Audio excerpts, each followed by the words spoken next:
say. Graceland security fired for leaking this footage of the tomb. There are some places on Earth where silence isn't just requested, it's enforced. Where the rules aren't written on plaques or posted on walls, they're understood in the marrow of everyone who works there. Graceland is one of those places, and for over 40 years, the people who walked its halls, who secured its gates, who stood watch over its most sacred ground, they kept that silence. Not because they were paid well, though some were, not because they loved Elvis, though many did. They kept it because breaking it meant the end of everything. Your job, your reputation, your ability to work in that city ever again. And then one of them broke it anyway. His name doesn't matter now because the estate made sure of that. What matters is what he did. In the spring of 2023, a security guard with nearly 15 years of service at Graceland did something that no employee in the mansion's history had ever done. He took his phone into a restricted area of the meditation garden, the area where Elvis Presley and members of his family are entombed, and he recorded footage. Not of tourists, not of the exterior. He recorded the inside of the tomb itself, and then he leaked it. Within 48 hours, he was gone, fired for cause. His phone disconnected, his social media accounts deleted or scrubbed clean. His name, which had appeared on staff rosters and security schedules for over a decade, was removed from every accessible record the estate controlled. Friends who worked alongside him said he vanished so completely it was like he'd never been there at all. That's not how you handle a minor policy violation.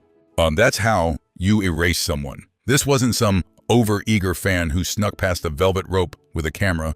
This was a man who had been trusted with access to places the public will never see. The kind of access that comes with background checks, with NDAs, with yearly reminders about what happens if you talk. He knew what he was risking. He did it anyway. And the question that should disturb anyone paying attention is this: what could he have seen that was worth losing everything for? The meditation garden at Graceland is one of the most visited grave sites in the United States. Hundreds of thousands of people stand there every year, just feet away from the bronze plaques that mark where Elvis, his parents, and his grandmother are laid to rest. It's quiet, it's dignified, and it's exactly what you'd expect from a place designed to honor a man who meant everything to millions of people.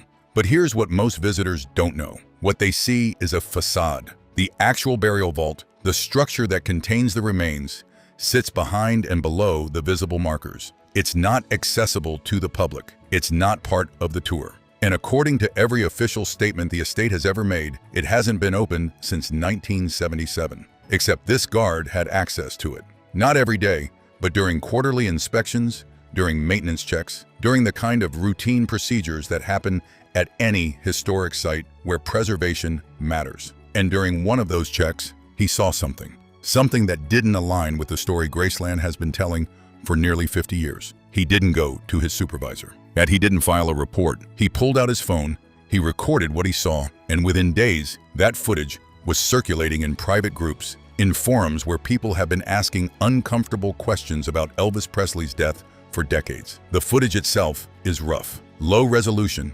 shaky, clearly shot in a hurry by someone who knew he didn't have much time. But it's clear enough to show the interior layout of the vault, clear enough to show plaques, floral arrangements, structural details, and clear enough to show things that, according to people who were present at Elvis's funeral in 1977, should not be there. The estate moved fast, faster than they've moved in anything in years. Cease and desist letters went out to every platform hosting the video. Copyright claims, unauthorized documentation, a violation of sacred space. They used every legal tool they had. Most of the footage disappeared within 72 hours, but the internet doesn't forget. Copies still exist. People still have it. And more importantly, people have seen it. And what they saw raised questions the Presley estate has spent decades and millions of dollars making sure no one would ever be in a position to ask. Because if that tomb has been accessed, modified, or altered in any way since 1977, and the public was never told, that's not just a breach of trust. That's a lie told to every person who ever stood in that garden and mourned. That's a manipulation of the most sacred thing a family can offer, the truth about where and how their loved one rests. And if they lied about that, what else did they lie about? The guard is gone now, silent, either by choice or by contract. But his decision to hit record, to risk everything, to let the world see what he saw, that can't be undone. And the estate's reaction, the speed, the aggression, the total erasure of a 15-year employee in less than 2 days, that tells you everything you need to know about how dangerous that footage really is. Let's talk about what was actually on that recording. Not what the estate's lawyers claimed it showed. Not what the conspiracy boards turned it into. What was actually there, frame by frame, captured in shaky handheld footage by a man who knew this might be the only chance anyone outside that vault would ever get to see the truth. The video begins in darkness, just the sound of breathing and footsteps echoing off stone. Then a light clicks on, probably from the phone itself. And the camera pans across the interior of a space most people didn't even know existed. The walls are smooth, almost clinical. This isn't the ornate, reverential setting you'd imagine. It's functional, cold, the kind of place built to serve a purpose, not to comfort the living. And there, set into the wall, are the bronze plaques, the ones that bear the names: Elvis Aaron Presley, Gladys Love Presley, Vernon Elvis Presley, Minnie Mae Presley. The camera lingers on them, and for a moment, it's exactly what you'd expect to see. Then it moves lower, and that's where everything stops making sense. Beneath the main plaque marking Elvis's resting place, there's a second inscription. Smaller, less ornate, but unmistakably there. It's partially obscured by shadow in the footage, and the resolution isn't sharp enough to read the full text. But you can see the shape of it. You can see that it exists. And according to every public record, every photograph taken during the 1977 funeral, every official account of how that tomb was sealed, there should not be a second plaque. There was one marker, one name, one final resting place. That was the story. More than 90% of the people watching this video right now still aren't subscribed. And that means most people are missing out on exclusive, untold stories about Elvis Presley you won't find anywhere else. If you don't want to miss the next revelation, now's the time. Subscribe, hit the bell, and share this video with one friend. Now let's continue. A former funeral director who worked in Memphis during the 70s got his hands on a copy of the footage before it was scrubbed. He didn't want to go on record. When he didn't want his name attached, but he watched it 3 times, and then he said something that should chill anyone who's ever trusted the official narrative. He said, "That's not how we left it." He described the layout, the materials, the way the plaques were mounted. He was there. He helped prepare that space. And what he saw in that video didn't match his memory, not even close. But the second plaque isn't the only inconsistency. As the camera pans to the right, you can see an access panel built into the stone, about chest height with a small steel handle. It's not decorative, it's not ceremonial, it's functional. The kind of panel you'd install if you needed to access something behind the wall on a regular basis. And it's unsealed. You can see the seam where it opens. You can see scratches around the handle. Now, the kind of wear that comes from repeated use. That panel was put there for a reason, and it's been opened multiple times. Then there's the device. Mounted high on the wall, almost easy to miss if you're not looking for it, is a small rectangular box with a digital readout. The footage is too grainy to make out what it says, but the shape, the size, the faint glow of an LED display, it's modern, contemporary. The kind of environmental monitoring equipment you'd use to track temperature, humidity, air quality. The kind of thing you install when you need to preserve something delicate over a long period of time. The kind of thing that absolutely did not exist in 1977, which means someone went back in. Someone opened that vault. Someone installed equipment, modified the structure, and made decisions about what happened to those remains without ever telling the public, without ever updating the official story, without ever acknowledging that the tomb people have been mourning at for nearly 50 years is not the pristine, untouched resting place they were led to believe it was. A preservation specialist who reviewed the leaked footage, again off the record, again unwilling to attach their name to the analysis, pointed out something even more unsettling. If that monitoring equipment is active, if it's been installed to track environmental conditions inside the vault, that suggests ongoing maintenance. It suggests regular access. It suggests that whatever is behind that wall requires a level of care and oversight that goes far beyond what you'd expect for a sealed tomb that's been untouched since the day of burial. But you don't install digital monitoring systems for a body that's been embalmed, sealed in a coffin, and entombed in concrete. You install them when conditions matter. when preservation is active, when something inside that space is still, in some sense, being managed. And that raises the question nobody wants to ask out loud, but everyone who has seen the footage is thinking, what exactly is being preserved in there? And why does it require technology that didn't exist when Elvis Presley was supposedly laid to rest? The estate has never explained the panel. They've never explained the equipment. They've never acknowledged that the tomb's interior has been modified, accessed, or maintained in any way that contradicts the story they've been selling to millions of grieving fans for half a century. Instead, they did what powerful institutions always do when the truth becomes inconvenient. They attacked the messenger, they buried the evidence, and they made absolutely certain that the man who showed the world what he saw would never be in a position to show anyone anything ever again. But the footage exists, and once you've seen it, you can't unsee it. You can't go back to believing the clean, simple version of history they built that empire on. Because now you know, the tomb was opened, it was changed, and they never told you. The Presley estate didn't issue a press release. They didn't call a news conference. They didn't release a statement clarifying what the footage showed or why the tomb had been modified. They did something far more effective than any of that. They made the problem disappear. 48 hours. And that's how long it took from the moment the footage first surfaced online to the moment the guard's entire professional existence was wiped clean. He was fired for cause, which is corporate language that means he violated policy in a way that disqualifies him from unemployment benefits, from severance, from any of the protections that typically come with termination. The official reason given internally, according to someone who still works at Graceland and spoke on condition of anonymity, was unauthorized use of personal recording devices in a restricted area. Technically accurate, legally airtight, and entirely beside the point, because this wasn't about enforcing a phone policy. This was about making sure that no one who saw what he saw would ever feel safe speaking about it again. His termination was a message, not just to him, but to every other employee who might be wondering whether they should talk about the things they've noticed, the inconsistencies they've witnessed, the questions they've been told never to ask. The message was simple: we will erase you. And they did. His name, which had appeared on staff rosters, security logs, and internal schedules for 15 years, was removed from every document the estate had direct control over. Colleagues who worked alongside him said it was like he'd never existed. When they asked supervisors about what happened, they were told the matter was closed and that any further discussion could result in similar consequences. The fear was immediate. The silence was total. But the estate didn't stop there.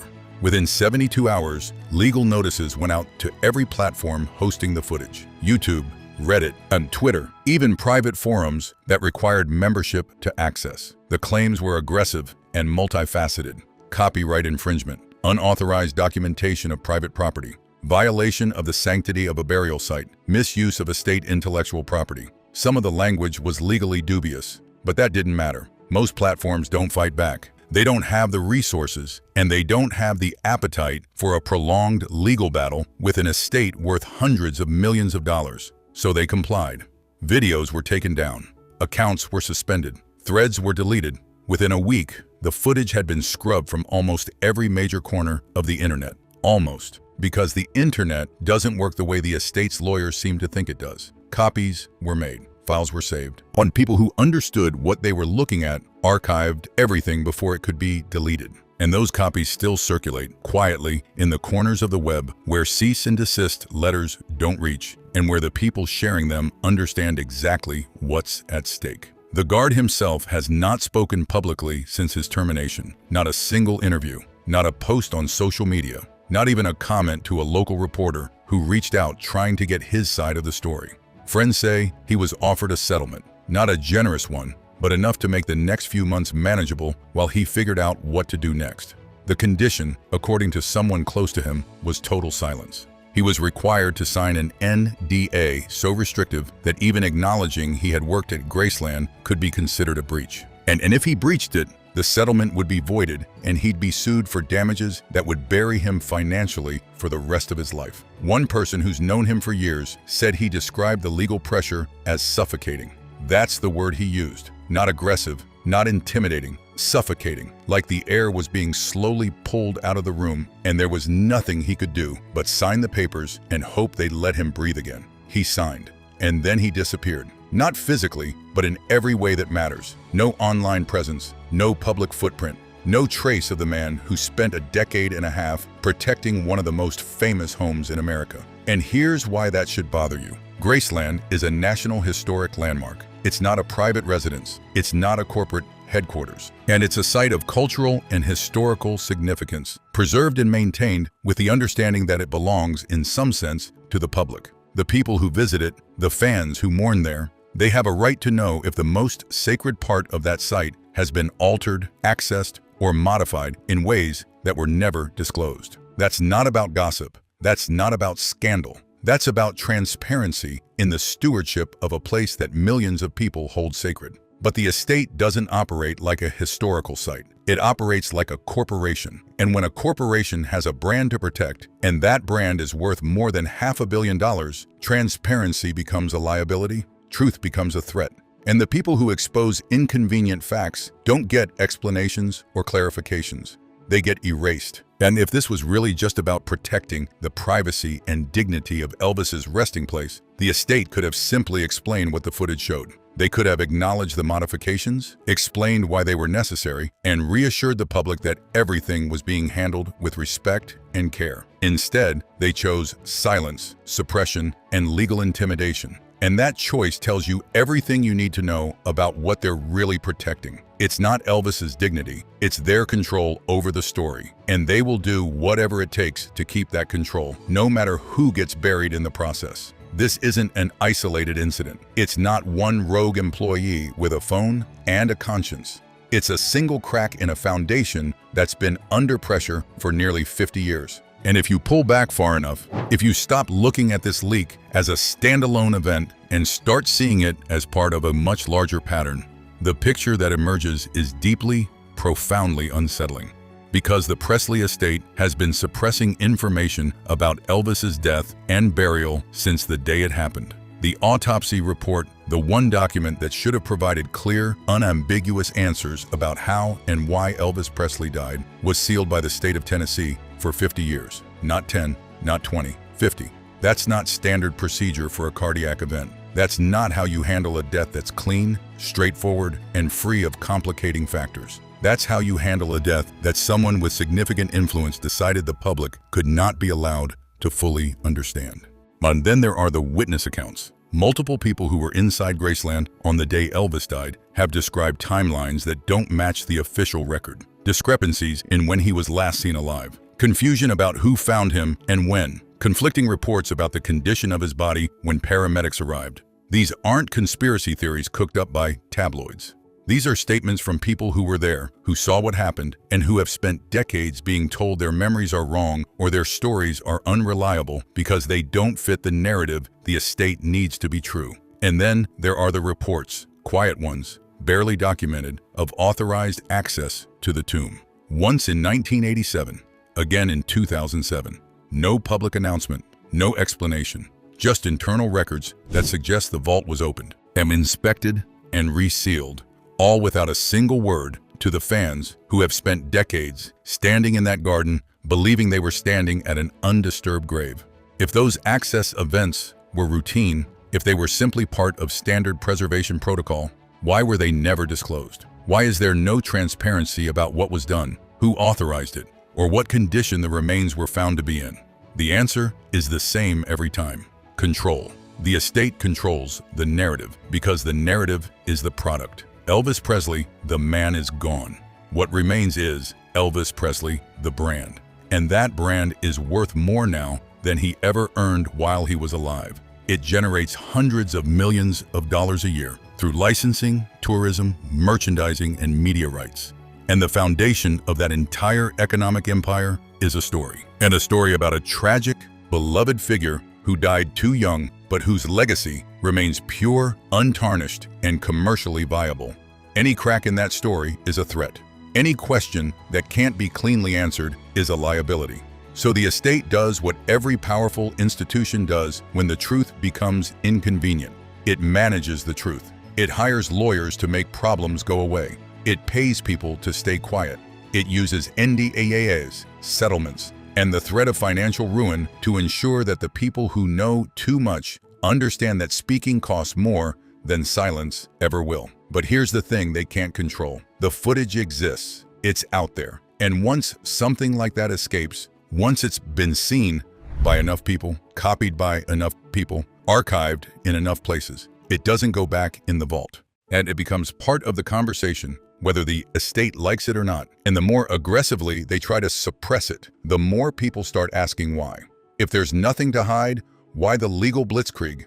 If the modifications to the tomb were innocent and necessary, why not just say so? Why fire a 15-year employee and erase him from the record like he never existed? Those questions don't go away just because the estate refuses to answer them. They linger, they grow, and every time something new surfaces, every time another former employee speaks carefully and off the record, every time another document leaks or another inconsistency gets noticed, those questions get louder. The guard who leaked that footage knew what it would cost him. He knew he'd lose his job, his reputation, and maybe his ability to ever work in that industry again. He did it anyway. And whether you think he was a whistleblower or a traitor depends entirely on what you believe he exposed. But here's what's not up for debate. He showed the world something the estate didn't want anyone to see. And their response wasn't to explain it. It was to destroy him. That tells you everything. Not just about what's in that tomb, but about what they're willing to do to keep you from asking what's in that tomb.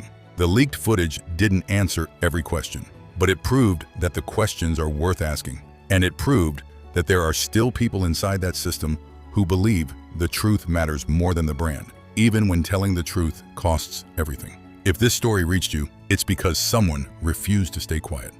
Don't let that courage go to waste. Share this before it gets buried under algorithm noise. Subscribe if you're done being fed the version of history that powerful estates pay millions to protect. The truth doesn't need permission.